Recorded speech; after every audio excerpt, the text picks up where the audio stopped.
तो बाबा कह रहे हैं कि अब बाप से स्नेह है तो बाप समान बन, जल्दी से जल्दी दौड़ी लगाओ। दौड़ी लगाना अर्थात जिन भी बातों की कमी हमारे भीतर अभी है उन सब बातों का परिवर्तन करना, इसको बाबा कह रहे हैं जंप मारना। लेकिन सब बातों का परिवर्तन, जिसको बाबा संपूर्ण आहुति डालना कहते हैं, सब गुणों को धारण करना यानी संपन्न बनना कहते हैं कि एक भी कमी ना रह जाए। अगर एक भी कमी है तो संपूर्णता का ठप्पा नहीं लगता ना। और फिर जो संपूर्णता की स्टेज है, सर्वगुण जो धारण करने हैं, उसके लिए समय भी फिक्स है। तो उस समय को भी हमें ध्यान में रखना है। ऐसे नहीं कि हाँ संपूर्ण बन जाएंगे, कब का कब बन जाएंगे। बाबा ने इसमें एक एग्जाम्पल भी दिया कि जैसे ट्रेन जो होती है वो टाइम पर जाके ना पकड़ो तो ट्रेन छूट जाती है। तो वो जो संपन्नता का हमें ठप्पा मिलेगा या यूं कहो कि संपन्नता की मोहर तब लगेगी जब समय पर हम सारी धारणाएं बनाएंगे। संपूर्ण आहुति देना इसके लिए बहुत इम्पोर्टेंट है। जैसे ही कोई भी बात आए उसके अंदर तुरंत परिवर्तन करते चले जाओ। फिर बाबा ये भी इसके अंदर बता रहे हैं कि बच्चे, मुश्किल कुछ भी नहीं है। बाबा को बड़ी हैरानगी होती है कि जब हम छोटी छोटी बातों का परिवर्तन नहीं कर पाते, व्यर्थ चलता रहता है। तो बाबा कहते हैं कि बाप सर्वशक्तिमान और बच्चों को संकल्पों में रोकने की शक्ति भी नहीं। तो बाबा इसके लिए भी बहुत सारी समझानियां हमें दे रहे हैं जो हम डिटेल में समझेंगे। तो मुरली है, अव्यक्त स्थिति ही मुख्य सब्जेक्ट है। अव्यक्त स्थिति ही मुख्य सब्जेक्ट है। हम्म क्योंकि हमें अव्यक्त से मिलन मनाना है तो पहले खुद अव्यक्त बनना पड़ेगा और फिर वो सारी प्राप्तियां हम कर सकते हैं। तो हमारा मेन जो पुरुषार्थ है वो अव्यक्त स्थिति का ही है। तो व्यक्त में रहते कर्म करते भी अव्यक्त स्थिति रहे। अब ये तो नहीं हो सकता हम शरीर में है तो अव्यक्त बन जाएं। ये शरीर में रहते हुए भी स्थिति हमारी अव्यक्त वाली रहे। इस सब्जेक्ट में ही पास होना है। अपने बुद्धि की लाइन को क्लियर रखना है।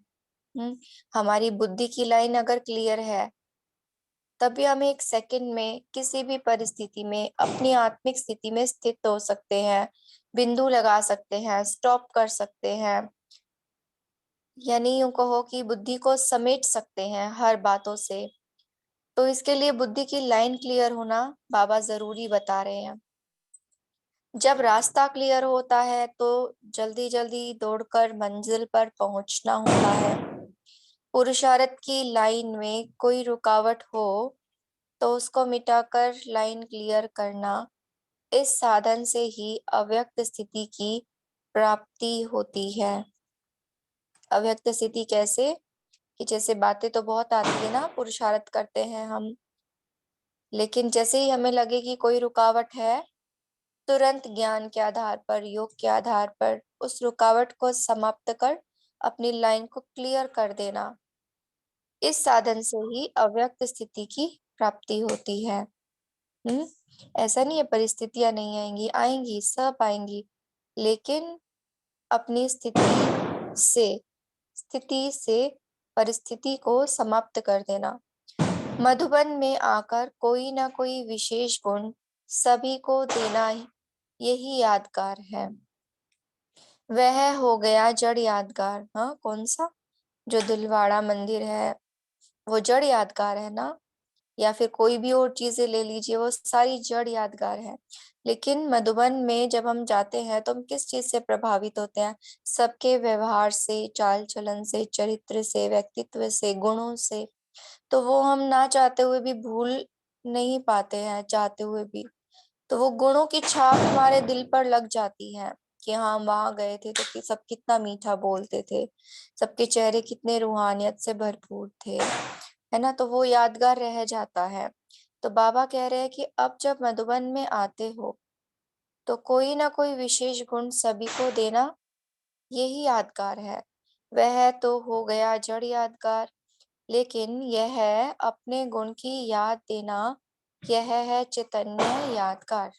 हम्म, चैतन्य यादगार अपने गुण की याद देना, जो सदैव याद करते रहते।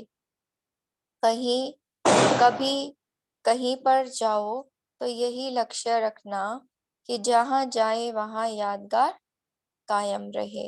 हाँ, हम कहीं भी जाए, ऐसा नहीं केवल मधुबन, माना हम कहीं भी जाते हैं, अपने घर में भी हैं या फिर सेवा स्थान कोई है जहां पर जाना है, हमें सर्विस के लिए कहीं जाना है, सब जगह एक बात हमेशा याद रखनी है, यादगार कायम रहे। और वो यादगार कैसे कायम?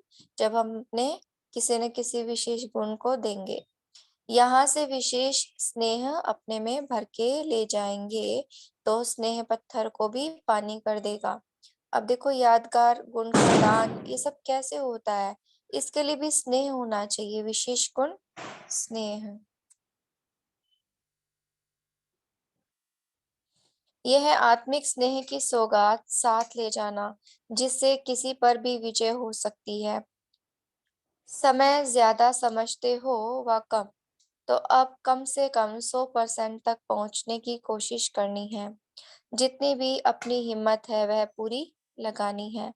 एक सेकंड भी व्यर्थ न जाए, इतना ध्यान रखना है। क्योंकि जो हमारा हर सेकंड हर पल है ना, यादगार ही तो बन रहा है।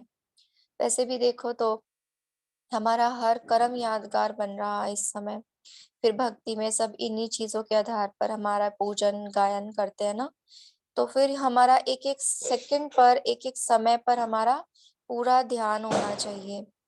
तो समय और संकल्प दोनों को सफल करना है। जो कार्य बड़े न कर सके वह छोटे कर सकते हैं। अभी तो यह कार्य भी रहा हुआ है। अब तक जो दौड़ी लगाई वह तो हुई, लेकिन अब जंप देना है। कब कहा था बाबा ने? 1970 में, कि जंप देना है, तब लक्ष्य को पा सकेंगे। सेकंड में बहुत बातों का परिवर्तन करना। देखो बाबा कितना महीन बता रहे हैं, सेकंड में बहुत बातों का परिवर्तन करना। हम एक एक सेकंड को कैसे वेस्ट कर देते हैं, लेकिन बाबा कहते हैं अब समय इतना है ही नहीं जो आप एक सेकंड भी वेस्ट करो। एक सेकंड में भी बहुत सारी बातों का परिवर्तन एक साथ करो। तो यह है जंप मारना। इतनी हिम्मत है, जो कुछ सुना है उनके जीवन में लाकर दिखाना, उनको जीवन में लाकर दिखाना। बहुत सुना ना हमने ज्ञान, कितनी सारी पॉइंट सुनी है। जिनके साथ स्नेह रखा जाता है उन जैसा बनने का होता है। तो जो भी बाप दादा के गुण है वह खुद में धारण करना, यही स्नेह का फर्ज है। बाबा से मैं कहूँ बाबा मेरा आपसे बहुत स्नेह है, लेकिन मैं बाप के जैसा बन के दिखाऊं ना। हम्म एक पिता को कौन सा बच्चा अच्छा लगेगा जो उसके जैसा बन के दिखाए? तो बाबा भी यही चाहते हैं कि अगर हम बाबा से स्नेह रखते हैं तो बाबा जैसा बनने का हमारा पुरुषार्थ होना चाहिए। तो यही स्नेह का फर्ज है। जो बाप की श्रेष्ठता है उसको अपने में धारण करना, यह है स्नेह। एक भी विशेषता की कमी न रहे। बाबा क्या है? सर्वगुण का सागर है ना वो। तो अगर हमारे अंदर एक भी कमी रह गई तो हम सर्वगुण संपन्न नहीं कहलाएंगे ना। तो जब सर्वगुण अपने में धारण करेंगे तब भविष्य में सर्वगुण संपन्न देवता बनेंगे। देखो हमारी जो गायन है ना देवता स्वरूप का, उसमें क्या आता है? सर्वगुण संपन्न, संपूर्ण, निर्विकारी, मर्यादा पुरुषोत्तम। तो उसमें जो एक वर्ड है ये सर्वगुण संपन्न, हाँ, उसमें उसको हम कब ये डिग्री को प्राप्त करेंगे? जब एक भी कमी हमारे अंदर ना रहे। अगर हमने सर्वगुण को अपने अंदर धारण नहीं किया तो वो संपूर्णता का, सर्वगुण संपन्नता का ठप्पा नहीं लगेगा ना हमारे ऊपर। और अगर संपन्नता का ठप्पा नहीं लगा तो फिर कहाँ पहुंच जाएंगे? हाँ, फिर पहुंच जाएंगे त्रेता में। तो हमारा लक्ष्य क्या होना चाहिए? बाबा कह रहे हैं यही लक्ष्य रखना है कि सर्वगुण संपन्न बने। बाप के गुण सामने रख अपने को चेक करना है कि कहाँ तक है। बाबा पहले भी मुरलियों में कई बार कह चुका है ना कि दर्पण में देखते जाओ, दर्पण में देखते जाओ। तो हमारे सामने तो दर्पण अगर देखा जाए तो कौन ब्रह्मा बाबा थे, तो हम टैली कर सकते हैं कि क्या-क्या गुण उनके अंदर थे या शिव बाबा के अंदर जो गुण है वो हमारे अंदर किस हद तक आए हैं।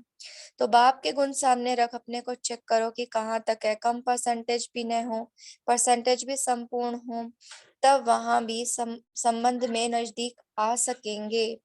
अब रूह को ही देखना है। अच्छा, अब इसके लिए जरूरी चीज क्या है? सारे गुण तो तभी आएंगे ना जब हम अपने वास्तविक स्वरूप में टिकेंगे, क्योंकि आत्मा के ही ये सारे गुण हैं। अब आत्मिक स्थिति ही नहीं होगी तो आत्मा इन सब गुणों को अनुभव करेगी कैसे? तो मेन चीज इसमें यही बाबा बता रहे हैं, अब रूह को ही देखना है। जिस्म को बहुत देख देख कर थक गए हो, इसीलिए अब रूह को ही देखना है। जिस्म को देखने से क्या मिला? दुखी ही बने। अब रूह रूह को दिखता है तो राहत मिलती है। शूरवीर होना, शूरवीर की निशानी क्या होती है?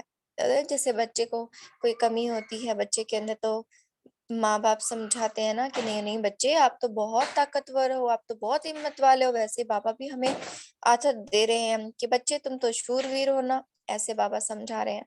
तो शूरवीर की निशानी क्या होती है? उनको कोई भी बात में पार करना मुश्किल नहीं है, नहीं लगता है, और समय भी नहीं लगता है। बात कोई भी हो, कोई प्रॉब्लम नहीं, और समय भी कोई भी हो, समय नहीं लगेगा उनको। उनका समय सिवाय सर्विस के अपने विघ्नों आदि को हटाने में नहीं जाता है। उनका समय सिवाय सर्विस के अपने विघ्नों आदि को हटाने में नहीं जाता है। मतलब वो करेंगे क्या? केवल सेवा। हाँ, बार बार विघ्न आया, बार बार अपनी स्थिति को ठीक करने में लगे रहे तो टाइम वेस्ट होता है ना। लेकिन शूरवीर की निशानी क्या होती है? सर्विस। इसको कहा जाता है शूरवीर अपना समय अपने विघ्नों में नहीं लेकिन सर्विस में लगाना चाहिए। अब तो समय बहुत आगे बढ़ गया है, इस हिसाब से अब तक वह बातें बचपन की हैं। छोटे बच्चे नाजुक होते हैं, बड़े बहादुर होते हैं, तो पुरुषार्थ में बचपना न हो। अब बड़े हो गए हैं ना हम, बहुत टाइम हो गया हमें ज्ञान में, तो अब बचपना नहीं होना चाहिए, ऐसे बहादुर होना चाहिए। और जो छोटे भी होते हैं ना, जिनको नया नया ज्ञान मिला हुआ था, वो भी एकदम से पुरुषार्थ में आगे जाते हैं, क्योंकि बहुत लगन होती है, बाबा से बहुत स्नेह हो जाता है एकदम से, और फिर बाबा की मदद भी होती है शुरू शुरू में। हाँ, तो हम तो इतने पुराने हो गए हैं, इतना ज्ञान इतना सब कुछ बाबा ने हमें सिखा दिया है, तो फिर वो बचपन के संस्कार, चढ़ने के, उतरने के, गिरने के, रूठने मनाने के, अलबेलेपन के, ये सब नहीं होने चाहिए। ऐसा बहादुर होना चाहिए, कैसी भी परिस्थिति हो, क्या भी हो, वायुमंडल कैसा भी हो, लेकिन कमजोर न बने, इसको कहा जाता है शूरवीर। शारीरिक कमजोरी होती है तो भी असर हो जाता है। हाँ, एक तो मन की कमजोरी, हाँ, एक शरीर की कमजोरी, दोनों ही मायने रखती है। मन कमजोर होगा तो भी स्थिति अचल अडोल नहीं रहेगी, और अगर शरीर कमजोर होगा तो भी पुरुषार्थ नहीं कर पाएंगे ना। तो बाबा कहते हैं शारीरिक कमजोरी होती है तो भी असर हो जाता है। मौसम, वायु आदि का तंदुरुस्त को असर नहीं होता है, तो यह भी वायुमंडल का असर नाजुक को होता है। हम्म, अगर कोई भी कमजोरी होगी तो तुरंत हम वायुमंडल के इफेक्ट में आ जाएंगे। वायुमंडल कोई रचयिता नहीं है, वह तो रचना है। रचयिता ऊंचा व रचना, तो फिर रचयिता रचना के अधीन क्यों? अब शूरवीर बनने का अपना स्मृति दिवस याद रखना।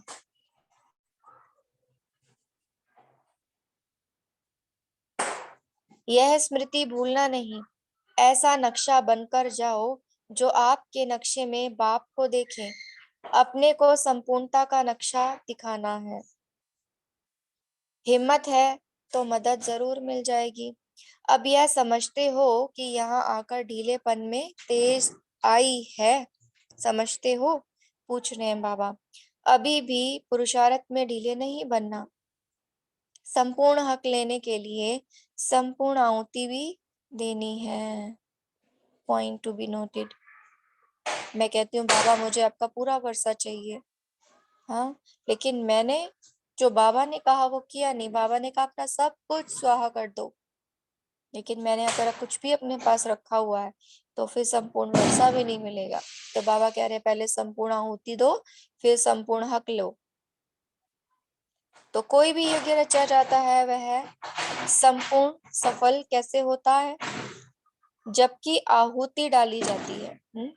लास्ट में कौन सी आहुति होती है? जितनी भी सामग्री सबकी प्लेट्स में होती है वो सारी इकट्ठी की जाती है और एक एक मंत्र के साथ उसको तुरंत यज्ञ में स्वाहा किया जाता है, मतलब सब कुछ स्वाहा, कुछ बचाना नहीं है। तो वैसे ही हमारे भीतर भी जितनी भी पुरानापन है वो सब हमें समाप्त करना है। तब बाबा कह रहे हैं कि यहाँ भी हर एक को देखना है कि आहुति डाली है। चेकिंग के लिए कह रहे हैं बाबा। जरा भी आहुति की कमी रह गई तो संपूर्ण सफलता नहीं होगी। क्योंकि फिर वो चीज खींचेगी ना अपनी तरफ और फिर वही माया के रूप में पेपर बन के आएगी और फिर हार दिला देगी। इसीलिए बाबा कह रहे हैं जरा भी अपने पास नहीं रखना। तो जितना और इतना का हिसाब है, हिसाब करने में भी धर्मराज है। हाँ, डरा भी रहे हैं बाबा यहाँ पर। अब कभी कभी हम कहते नहीं बाबा ये तो ऐसे हो गया, ये तो वैसे होगा, ऐसा हुआ तब ऐसा हुआ, लेकिन वो तो धर्मराज है ना, सबके चिट्ठे जानता है, सबके मन के संकल्पों को भी जानता है और भाव भावनाओं को भी जानता है। तो धर्मराज है, उनसे कोई भी हिसाब रह नहीं सकता। इसीलिए जो भी कुछ आहुति में देना है वह संपूर्ण देना है और फिर संपूर्ण लेना है। देने में संपूर्णता नहीं तो लेने में भी नहीं होगी। जितना देंगे उतना ही लेंगे। जब मालूम भी पड़ गया कि सफलता किसमें है, फिर भी सफल न करेंगे तो क्या होगा? संपूर्णता किसमें है? सफल करने में। लेकिन हम कर नहीं रहे हैं सफल, तो फिर संपूर्णता प्राप्त होगी ही नहीं, तो कमी रह जाएगी। इसीलिए सदैव ध्यान रखो कि कहाँ कुछ रह तो नहीं गया। मनसा में, वाणी में, कर्म में कहाँ भी कुछ रहना नहीं चाहिए। अब बाबा पूरा खोल के बता रहे हैं कि क्या क्या नहीं रहना चाहिए। ना मन में कुछ रहना चाहिए, ना वाणी में, ना कर्म में, कुछ भी नहीं रहना चाहिए। कोई भी कार्य जब समाप्ति का दिन होता है तो उस समय चारों ओर देखा जाता है कुछ रह तो नहीं गया। वैसे अभी भी समाप्ति का समय है, अगर कुछ रह गया तो वह रह ही गया, फिर स्वीकार नहीं हो सकता। इसको संपूर्ण आहुति भी नहीं कहा जाएगा। इसीलिए इतना ध्यान रखना है, अभी कमी रखने का समय बीत चुका। अभी कमी रखने का समय बीत चुका। और ये कब कहा था बाबा ने? 70 में। अब समय बहुत तेज आ रहा है। अगर समय तेज चला गया और खुद ढीले रह गए तो फिर क्या होगा?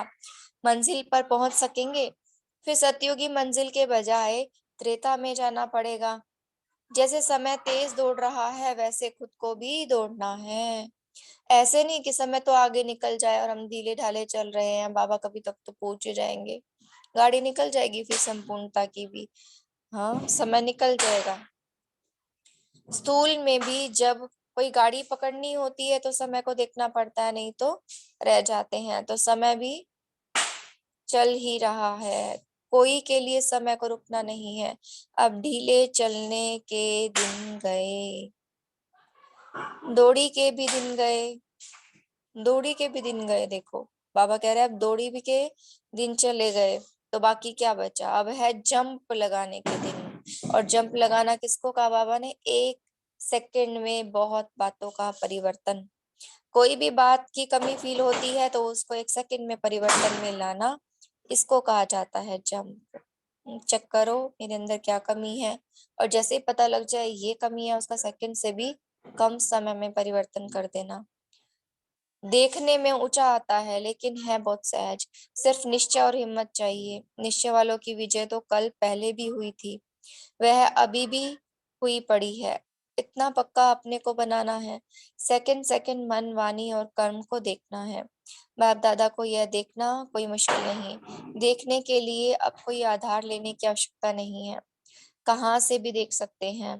पुरानों से नए में और ही उमंग रहता है कि हम करके दिखाएंगे। ऐसे तीव्र स्टूडेंट भी हैं, नए ही कमाल कर सकते हैं, क्योंकि उन्हों को समय भी स्पष्ट देखने में आ रहा है।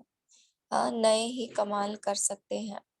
अब क्या करें, हम तो पुराने हो गए। हाँ, ऐसे कहेंगे बाबा को, तो हम भी नए बन जाएंगे फिर से एक नई शुरुआत की। हाँ, अब मैं बाबा को पूरी तरह से समर्पित करता हूँ सब कुछ, और अब मैं तीव्र पुरुषार्थ करूंगा। हाँ, तो आज अपने आप को नया बना ले। दिवाली है ना, दिवाली पे पुराना सब खत्म करते हैं और नया धारण करते हैं। तो अब हम अपने आप को नया बच्चा समझेंगे बाबा का, क्योंकि नयों में उमंग भी होता है ना। तो नए ही कमाल कर सकते हैं, क्योंकि उनको समय भी स्पष्ट देखने में आ रहा है। समय का भी सहयोग है, परिस्थितियों का भी सहयोग है। परिस्थितियां भी अब दिखला रही है कि पुरुषार्थ कैसा करना है। जब परीक्षाएं शुरू हो गई तो फिर पुरुषार्थ नहीं कर सकेंगे। फिर फाइनल पेपर शुरू हो जाएगा, पेपर के पहले पहुंच गए हो, यह भी अपना सौभाग्य समझना। जो ठीक समय पर पहुंच गए हो, पेपर देने के लिए दाखिल हो सके हो, है ना। हम तो टाइम से आ गए ना। पेपर शुरू हो जाता है, फिर गेट बंद हो जाता है, फिर किसी को एंटर नहीं करने देते ना। शुरू में जो आए उन्हों को वैराग्य दिलाया जाता था, आजकल की परिस्थितियां ही वैराग्य दिला देती है ना। इसी को कहते हैं समय बदलना। शुरू में वैराग्य दिलाया जाता था और अभी परिस्थितियां ही वैराग्य दिला देती है। आप लोगों की धरनी बनने में देरी नहीं है। सिर्फ ज्ञान के निश्चय का पक्का बीज डालेंगे और फल तैयार हो जाएगा। क्या करना है? ज्ञान का निश्चय। जो भी हम ज्ञान की पॉइंट सुनते हैं उनको पक्का निश्चय बुद्धि होकर स्वीकार करना, फिर उसको धारणा में लेकर के आना। तो बाबा कहते हैं कि फल तो तैयार हो जाएगा। यह ऐसा बीज है जो बहुत जल्दी फल देता है ना। आप देखो कि ज्ञान में वो भाई बहन ज्यादा लंबे चल पाते हैं जिन्होंने ज्ञान को अच्छी तरह से समझा हुआ होता है। तो बाबा कहते हैं वो बीज पावरफुल है, बाकी पालना करना, देखभाल करना आपका काम है। बाबा तो कहते हैं ना कि एक एक ज्ञान का रतन जो है वो लाखों का है। बाप सर्वशक्तिवान और बच्चों को संकल्पों को रोकने की शक्ति भी नहीं। बाप सृष्टि को बदलते हैं, बच्चे अपने को भी नहीं बदल सकते। ये सोचो कि बाप क्या है और हम क्या हैं।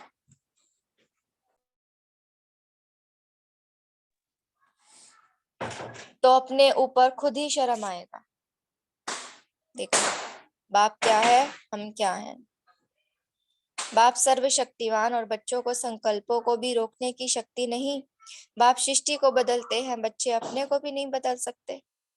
यही सोचो कि बाप क्या है और हम क्या हैं।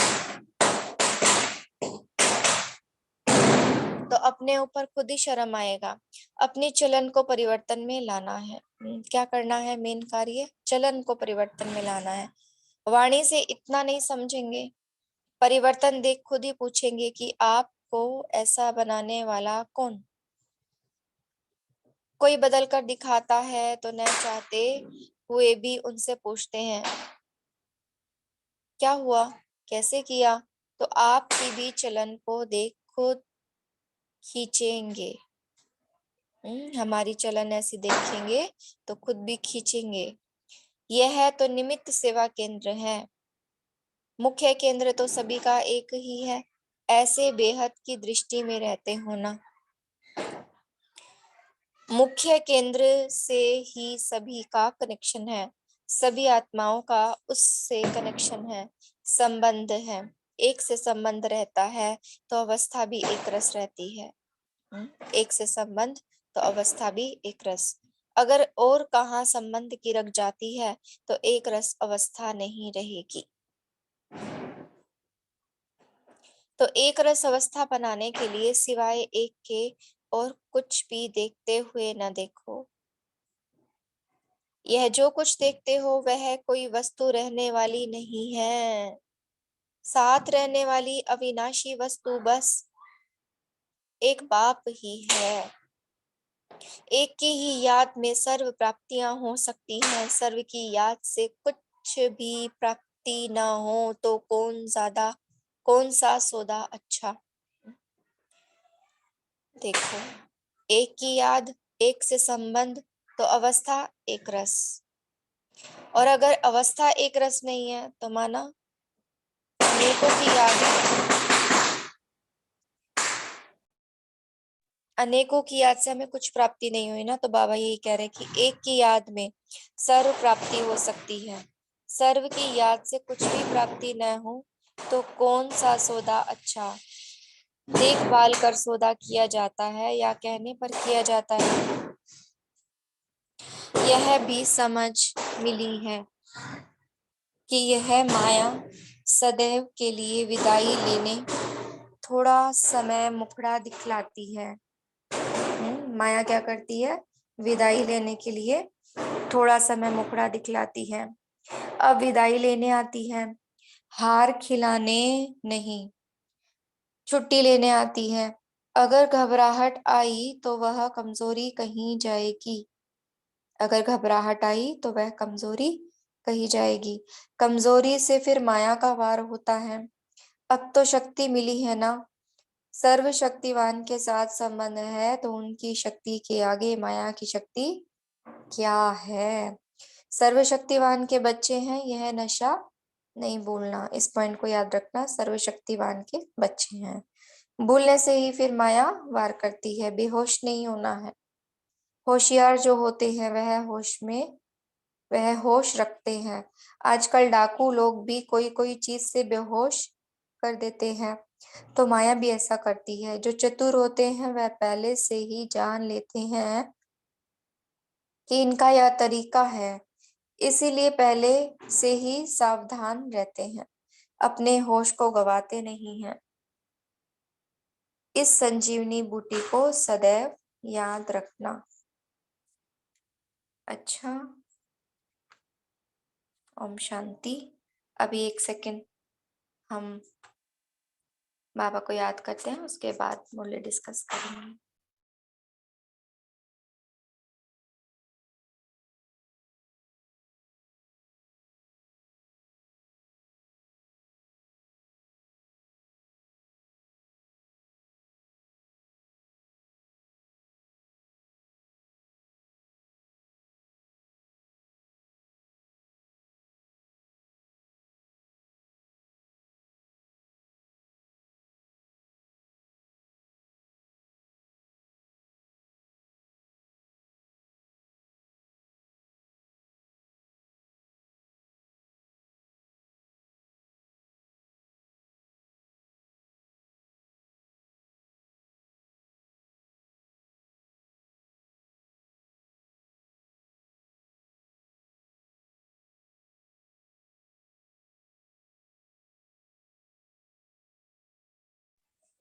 ओम शांति। अभी हम मूल्य डिस्कस कर सकते हैं।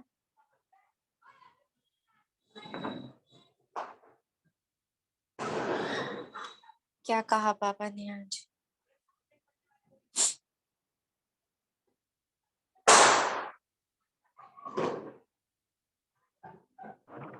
ओम शांति। हम बोल सकते हैं। हम जहाँ भी जाएंगे तो हमारा यादगार जड़ यादगार छोड़ के आएंगे। कोई न कोई गुण की सौगात देंगे। सेवा स्थान जाएंगे, घर जाएंगे, तो कोई न कोई गुण की सौगात देने का यादगार हमारा है। ओम शांति।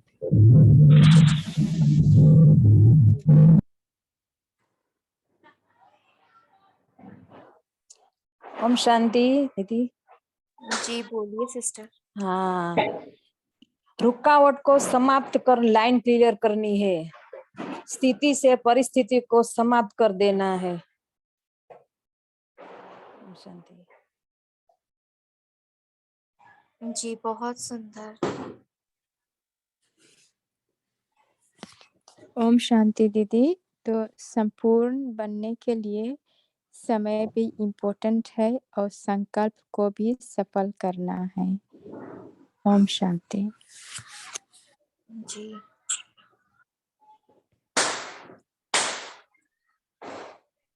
ओम शांति दीदी। आज बाबा ने बोला कि समय बहुत कम है, तो हमें तुरंत मुरली को धारण करना है और अपने चरित्र और अपने संस्कारों को तुरंत चेंज करते जाना है। हमें समय के अकॉर्डिंग चलना है। थोड़ा भी हमने अगर देरी की तो हम पीछे रह जाएंगे, वर्षे का अधिकारी नहीं बन पाएंगे। ओम शांति। ओम शांति। आवाज आ रही है? हाँ जी सिस्टर बोलिए। हाँ, आज बाबा ने बोला कि अगर संपूर्ण हक लेना है तो क्या करना होगा? संपूर्ण हक लेने के लिए संपूर्ण आहुति डालनी होगी। जैसे बाबा ने उदाहरण बताया कि यज्ञ रचते तो क्या करते?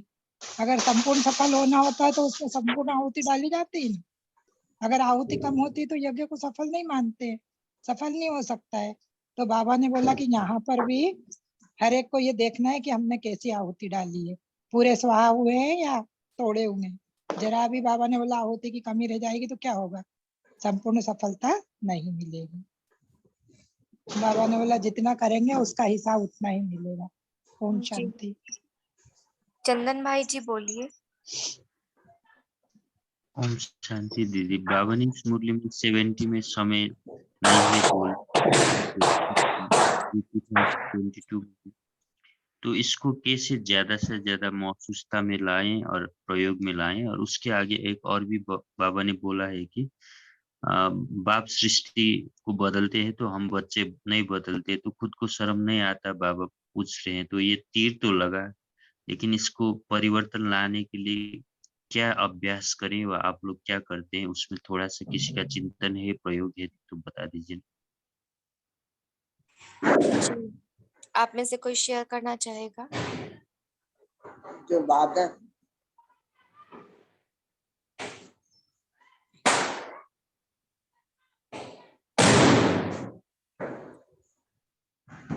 हाँ जी अशोक भाई जी बोलिए। ओम शांति। बाबा ने कहा है कि अब तक जिस्म को आपने बहुत देखा है, देख देख कर थक भी गए हो, इसलिए अभी जिस्म को नहीं देखना और सिर्फ रूह को ही देखना है। तो इसलिए सूर्य की निशानी ही बाबा ने बताई है कि जो कोई भी बात में पार करना मुश्किल नहीं लगता सूर्य को, इसलिए समय सिर्फ अपना समय भी इसमें रूह को देखने में लगाना है, इसको ही करेंगे और समय से सर्विस में ही लगाना है, विघ्नों को हटाने में नहीं लगाना है। ओम शांति। जी शांति। वंदना दीदी को कुछ बोलना आपको? आप दादा कहते हैं बाबा की जो गुण है, बाबा के गुण हम धारण करना, तो बाबा के गुण पे ऐसे हमें भी धारण करना, ये श्रेष्ठ जितना है वो हमें धारण कर स्नेह से ही करना है। यही भविष्य का स्वरूप देवता बन सकते।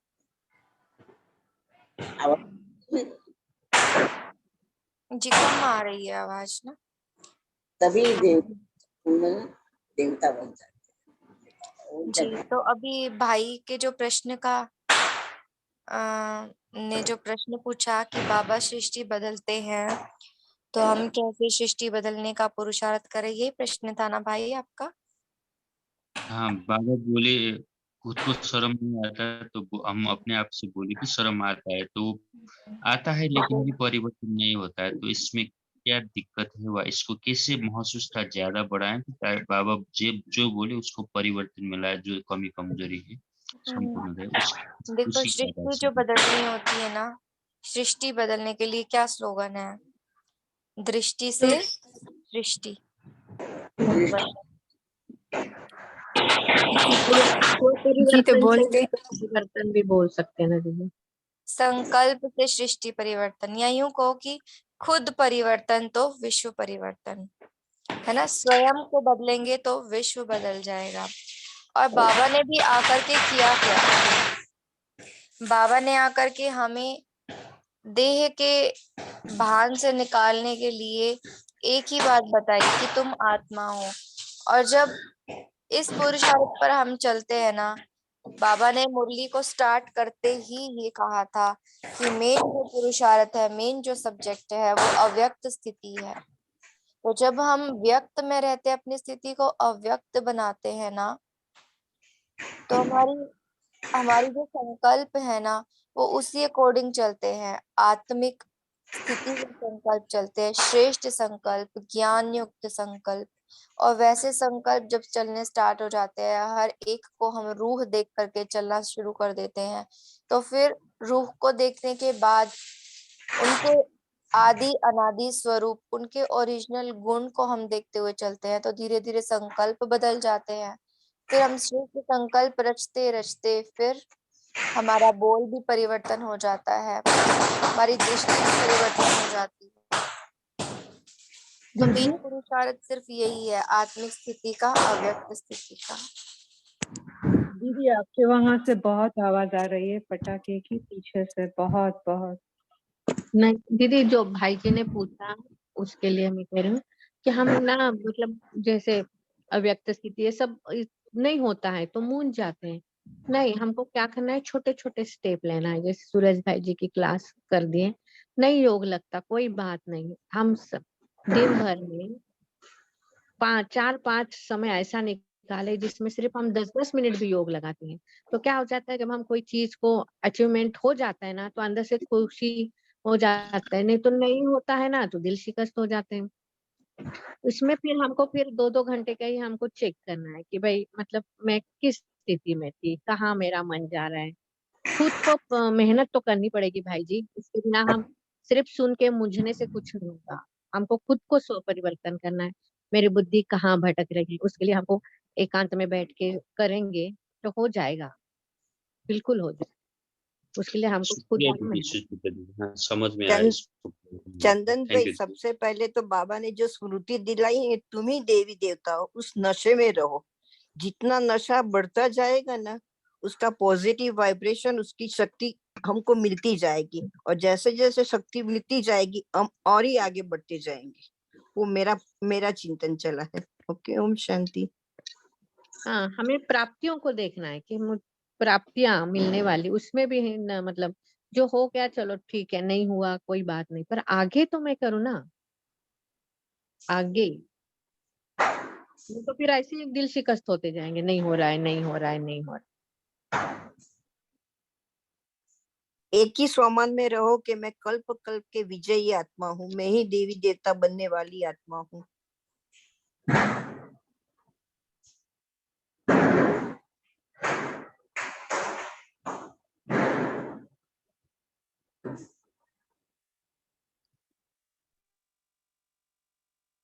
अपनी स्थिति को नहीं ये करना है। अपनी स्थिति जितनी पावरफुल रहेगी उतना नशा भी रहेगा, उतना हम आगे बढ़ेंगे भी।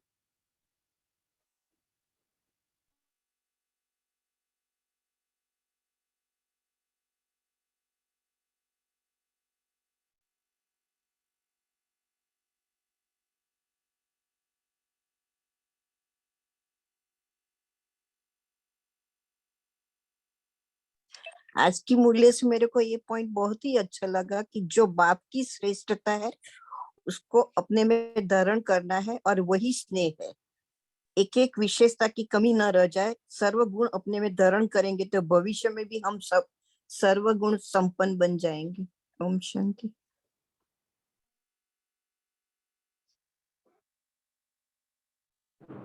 आज हम फिर से नया बच्चा बन जाएंगे।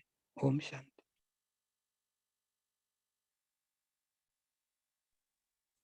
संगम का एक एक सेकंड कितना बड़ा है, अपने समय और संकल्प दोनों सफल करना है।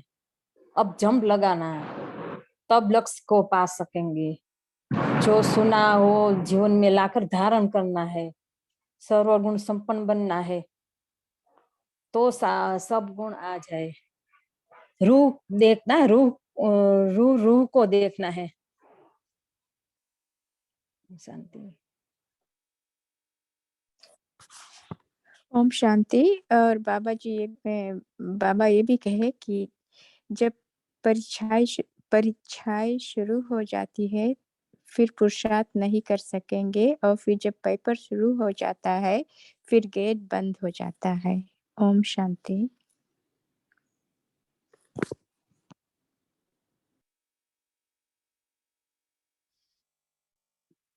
ओम शांति।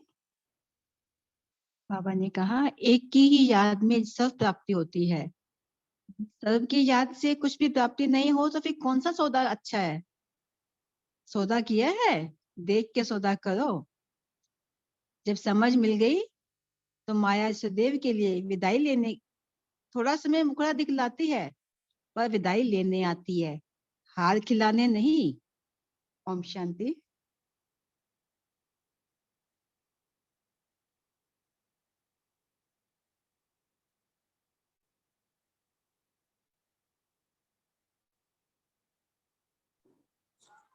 एक लास्ट पॉइंट कोई शेयर करना चाहते हैं, फिर हम होमवर्क की तरफ चलते हैं।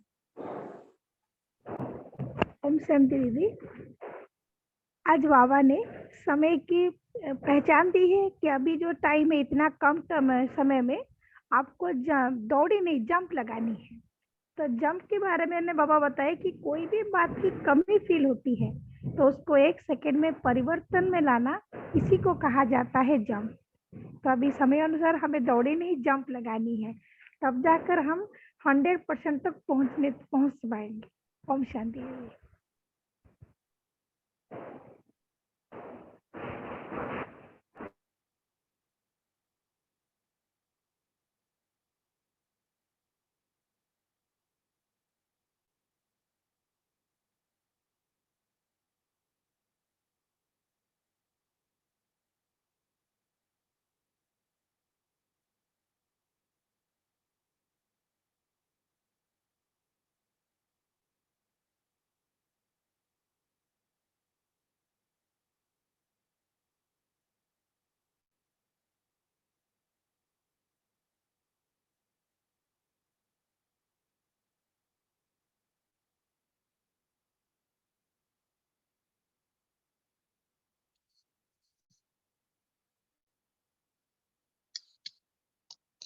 Om Shanti. Thank you Baba.